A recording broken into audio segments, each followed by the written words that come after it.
Flying Brian is back with a project today. I've got a 10-year-old Cub Cadet 33-inch wide area cut mower, and it's been 10 years. It served me well, but it's time to replace a couple of the belts. So I'm going to go ahead and do that today, show you how that's done for any of you folks that either are looking to get one of these mowers or have a mower and need to replace the belts. Hopefully this will give you some ideas on how to do it. Let's get started. I've never done this on this mower, so I'm going to figure it out as I go. Two of the belts are 10 years old, so I'll replace them today rather than wait for one to break, leaving me high and dry. Also, I added a big league roller unit to the back of this mower to create stripes in the lawn when mowing. One of the first things I'm going to do is set up a little work table using a couple of sawhorses and a piece of 1/2-inch plywood. We'll start with removing this black safety cover that protects all the drive mechanisms. There's 3 screws that hold it on. Here, here, and here.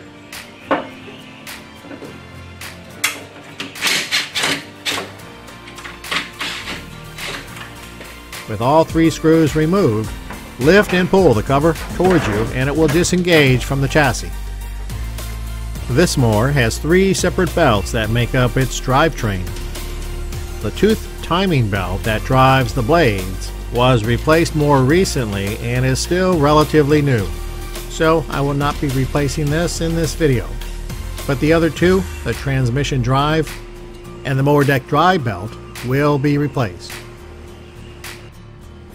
I think what I want to do is drop this entire mower deck off the mower chassis itself. To do that, pull the snap ring there, another one on that side, one back there, one there, and the snap ring for the cable control that engages the clutch. Let's get all those off. Pull the pin that retains the blade clutch and disengage the cable from the deck.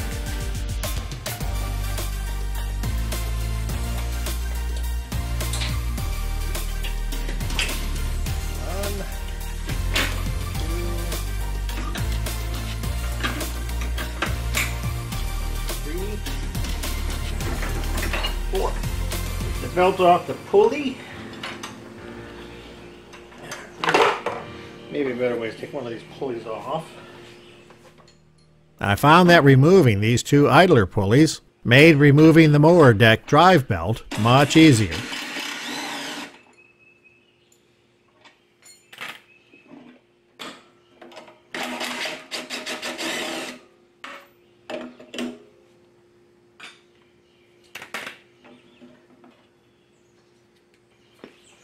With the clutch cable removed and the drive belt loose, the mower deck can be removed from the chassis, which gives me better access to the underside of the mower.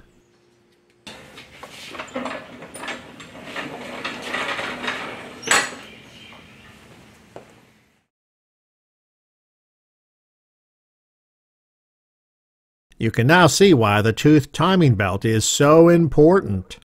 Without it, the blades would collide with each other, causing all sorts of havoc.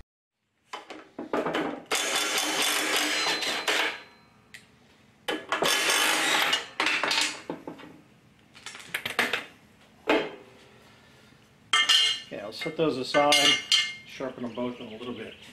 Now let's see if I can get to that drive belt, which is all underneath that chassis.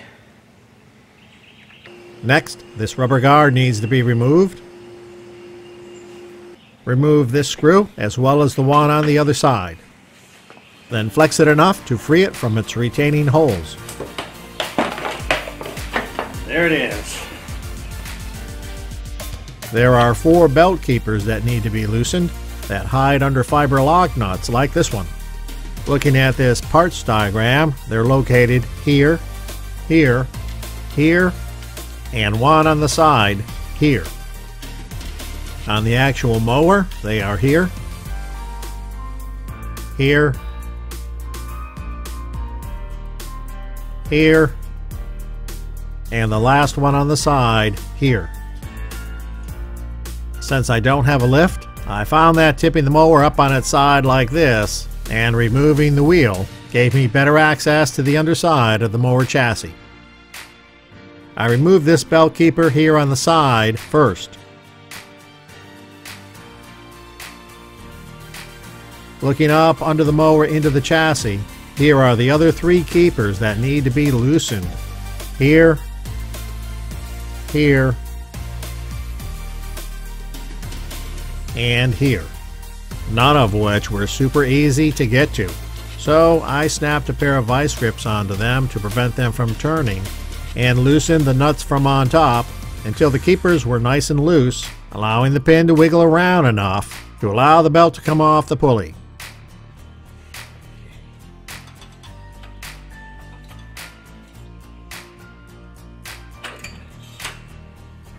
I also needed to loosen up the drive pulley, pull it down just a little, making it easier for the belt to clear its keeper, and out the belt came.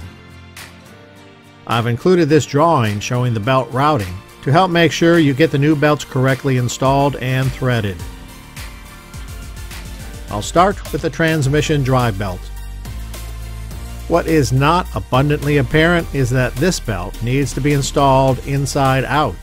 By that, I mean the belt taper needs to face outward due to the way it threads its way around the power pulley and idlers. It might be worth noting, if you only need to replace this belt, it can be installed without removing the other belt.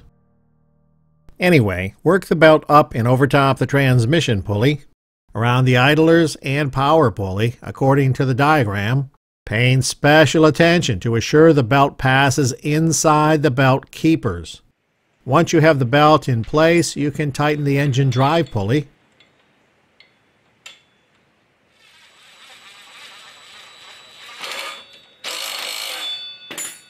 and retighten the 3 belt keepers. Finally, reinstall the keeper that protects the power pulley here on the side of the mower.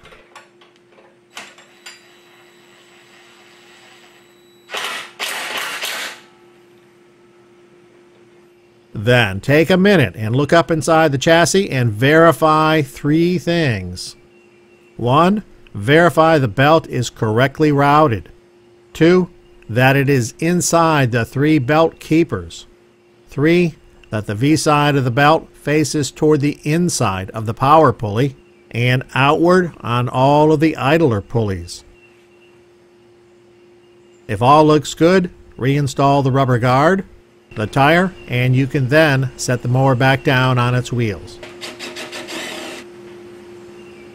I've sharpened the blades while I had the mower apart, so let's get them back on. The spindles are keyed so the mower blades can go on only one way. A little oil, and tighten them up.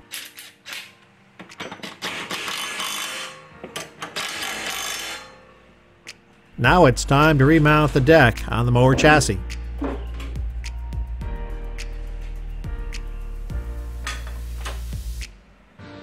Which needs to be lifted slightly and slid slightly right to insert the 4 mounting pins into their respective mounting holes.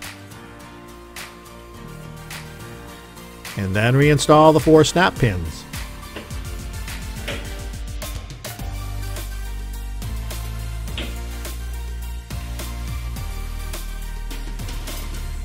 Reinstall the blade clutch and secure it with a snap pin.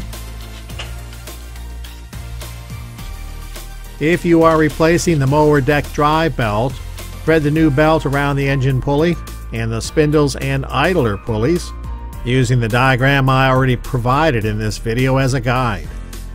Reinstall and tighten the 2 idler pulleys.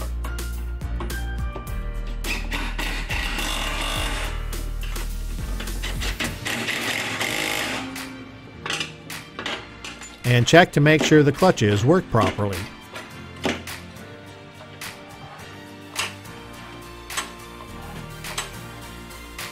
I started the mower to make sure everything was working properly.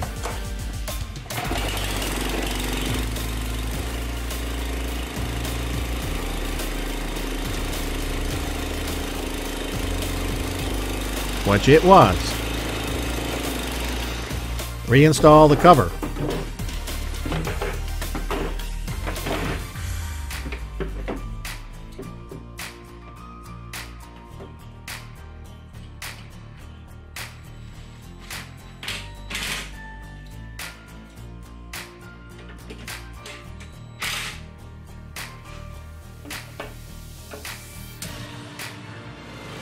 And I am back in business. After 10 years of use, I still am very happy with this mower. And I also like the stripes the big league roller leaves while mowing.